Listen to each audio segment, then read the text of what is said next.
Tiniyak ng PhilHealth na tuloy-tuloy lamang ang pagbibigay nila ng benepisyo sa kanilang mga miyembro kahit tinanggalan ng subsidiya ng gobyerno sa susunod na taon. Sa pagdinig ng Senate Committee on Health, sinabi ni PhilHealth President Chief Executive Officer Emmanuel Ledesma, garantisado pa ring matutugunan ng ahensya ang mga obligasyon po nito, partikular na ang pinataas na case rates at dinagdagan na mga benefit package.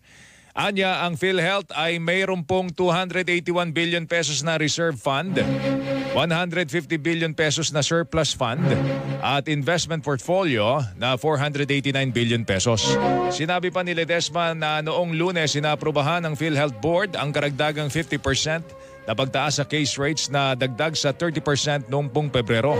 May 12 bagong benefits ding inaprubahan, kabilang po ang physical, rehabilitation, therapy sessions, diagnostic test, assistive devices para sa mga may kapansanan. Rest assured, all PhilHealth benefits